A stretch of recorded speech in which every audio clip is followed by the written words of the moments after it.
So we've been taught that finding the right investment is the key to financial freedom or to building wealth. But I do not agree with this.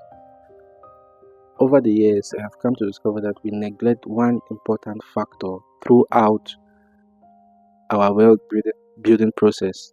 We tend to neglect it, we tend to minimize it, we tend to shift it out of the picture. We give an incomplete thesis or give an incomplete advice to youth which who grow up. And this thing that we always neglect is father time. We always neglect time. Okay? The average age of a millionaire in Cameroon is 57 years. 57. 57. Okay? Time is needed to build wealth. Time is so important, but tend we just tend to keep it out of the picture. Now, during the course of this video, I would like us to look at factors which work hand in hand with time to help us build good wealth, to help us build wealth, or to help us stay where we are. The video might be too long to hold on to these 2 points, but we will look to the first point, and then in a subsequent video we can look at the second point. Now, the first point, because we'll focus on time actually, the first point under time are habits. Habits. What are habits? Habits are decisions which are done or are taken frequently that the brain puts them on auto mode or autopilot. Let's say every morning you are used to waking up and picking up your phone. Your phone is always on your bedside table, so you always wake up and you pick up that phone.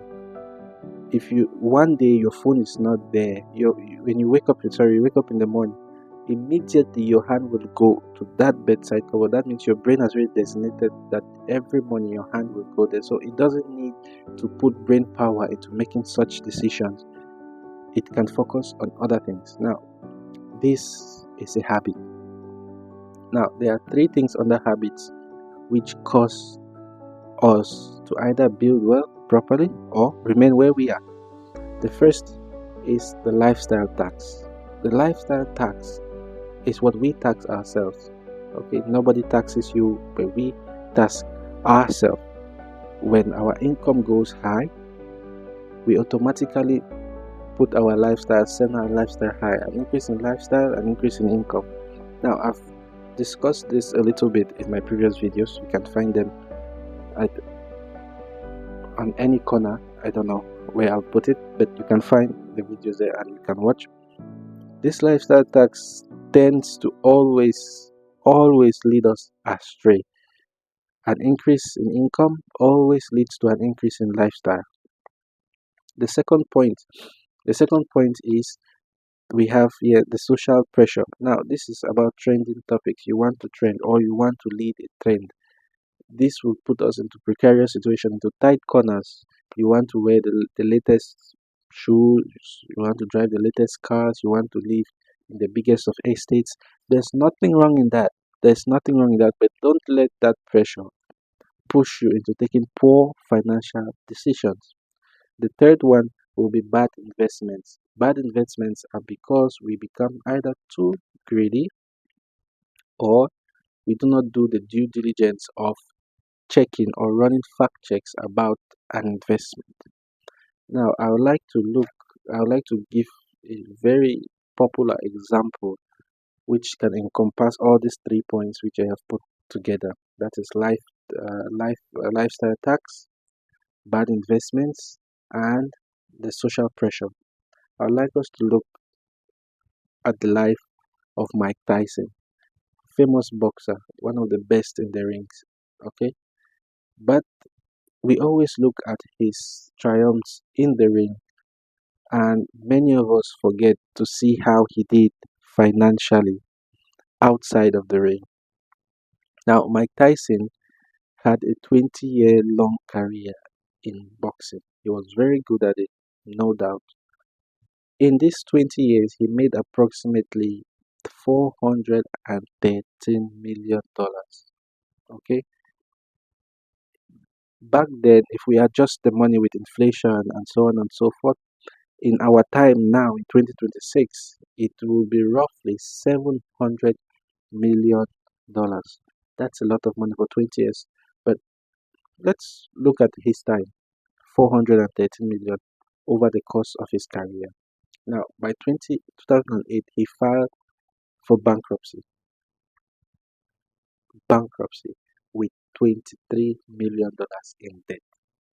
How is this possible for someone who earned approximately 20.6 million every year of his life for 20 years, and all of a sudden he was filing for bank? That's one almost 1 million every single month for 20 years, and yet he filed for bankruptcy with debt of over $23 million. How? All this can be summarized into bad investment decisions, social pressure, and the lifestyle tax. When Mike Tyson started earning all this money, his living expenses went through the roof. He partied all night, a lot of white powder, you know what I mean? A lot of white powder. He actually got two Bengal tigers for $60,000 each. He was spending about $100,000 every month in jewelries and clothes, just clothes, to fit in or just to set a trend. So all of this, it's not sustainable when your body fails you. So this is what we fail to understand as human beings. You will not be 20 forever. You will not be 30 forever. And when your body fails you, the world will let you go. The endorsements will stop coming. What will you do? Are you prepared? This was the question which Tyson didn't ask himself. With all these extravagant expenditures, buying mansions which no one could stay in, and buying tigers, partying all night, illicit substances, he was meant to go broke. But hey, life gave him another chance. 2024, he had this fight with Jake Paul, I think. Big game. It was streamed everywhere. He was paid, allegedly, was paid almost $20 million. 20. Oh, okay. Fresh start in life. But guess what? No. He used 65%, almost 65% of his winnings to buy a house. That's almost $13 million to get a house. Now, I'm not here to judge his wants or his needs, but that's a check for one night to settle you for life. Okay? Settle you for life. But he used 65% to get a house. Bad decisions again. With the way the market is going, do you think the house will sell for more in future? No. So his his lifestyle brings together these 3 points to show us how poor decision making for investments, how social pressure and lifestyle tax can lead to a man's stagnation or downfall. Now, who knows? He might get another break again, but it may never come. So who knows? Now, let's look at him again. He felt all this. He applied for bankruptcy with 23 million in debt. Why? Because he had no financial buffer. He had no buffer. No financial buffer is an emergency cushion which will help you in times of need. It can be an emergency fund. Yeah, emergency fund. I'll put it that way. It can be your emergency fund. He had nothing, or he had very little to keep him through this time.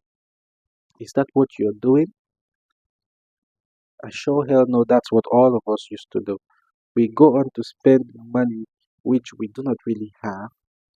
And at the end of the day, we do not have any cushion to fall just in case we lose this job. Now, a financial buffer is a protective temporary cushion, okay, which protects you. I always tell you, I told you in the previous video, that your saving or your budgeting is your defense against hunger, your defense against landlords, your defense against bad times. Okay, it's your umbrella in the rain, it's your raincoat in the rain. That is your financial buffer. That is what planning and budgeting gets you. Okay, now this word buffer, I have a formula which I always use it to calculate my wealth buffer or my saving rate. Now I'll give you this formula. Now the formula is the income minus your spending divided by your income. You multiply it by 100. Now this is your buffer. This is your savings rate. This is your emergency fund. Now from this you can know how good you are or how bad you are at saving. Okay. Now from 0 to 10%, it's really weak. From 10% to 20%, it's fair. You're doing okay. From 20 to 30%, you're doing good. Very good. Very good. But from 40% to 50%, then you are doing excellent. We usually see this with very frugal persons who save a lot. Okay. Now I want to know how, by using this formula, where are you at? What's your percentage? How are you saving? Now, we all have to understand that these habits, these habits are what sometimes we can call your ego. Okay, your ego. You can put it in quotes, your ego. Now, wealth. I have another formula for you. I like formulas. I have another formula for you. Your wealth is your ego multiplied by time. Now, that's when we are looking at your lifestyle tax. Remember, your expenditure goes up as your income goes up. Now, your ego falls or spreads through your lifestyle tax and social pressure, which then leads you to very bad investment decisions or very bad decisions. Now, ego over time, the less ego you have over time will help you tremendously in building your financial future. So I am always here to remind you what not to do with money, not what to do with it. You can find what to do with it on Google. You can find what to do with it by asking ChatGPT. But what not to do with it, it's difficult. You cannot. Many people always tell you what to do with money, but they never tell you what not to do with it. So I would like to call it a day here, and tomorrow we will have the other part of the video. So thank you. See you tomorrow. Ciao.